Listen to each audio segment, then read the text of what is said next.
Вітаю, дарагія сябры. Калі вы памятаеце, не так даўно ў сацыяльных сетках адбылася дыскусія наконт таго, якім чынам найлепш перадаваць абрэвіятуру, павязаную са словазлучэннем Artificial Intelligence на беларускую мову.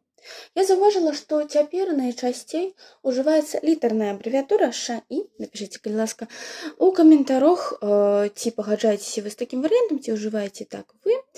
А я задумалася над тым, якім чынам перадаецца гэтая абрэвіятура па-кітайску.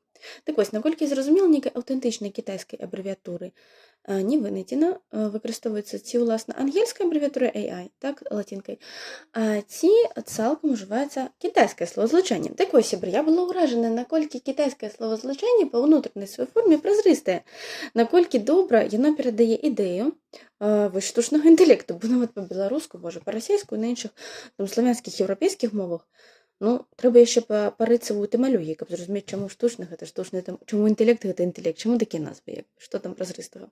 Праўда, трэба лезці ў іншыя мовы, ў этымалогіі.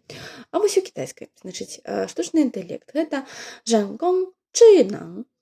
Значыць, першая частка жангонг складаецца з двух іерогліфаў.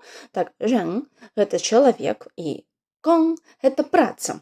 То бок тое, што зробленае пры дапамозе чалавечай працы рукамі чалавека, гэта далей, штучнае, як бы створаная чалавекам. Досыць празрыста. Астатняя частка чынанг гэта, значыць, здольнасць мысліць, інтэлектуальная здольнасць, гэта вось здольнасць розуму. Чым? Гэта розум. І звярніце ўвагу, што у гэты іерогліф, акрамя фанетыка G, уласна, які прадвазначае фанетычны, як бы так, воблік гэтага іерогліфа, уваходзіць частка «е», што значыць род, вусны, то бок розум павязаны з тым, што мы можам здольныя размаўляць, так? Гэта не выпадкова, я думаю.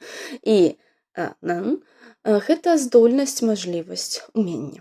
Так, вось, карацей, спадзяюся, вам было цікава даведацца пра гэта. Калі вы хочаце больш падобнага кантэнту, каб я некаторыя звыклыя для нас словазлучэнні, канцэпты, так, перакладала на кітайскую, тлумачыла, калі ласка, таксама прасіце. Вось, буду ствараць нешта падобнае.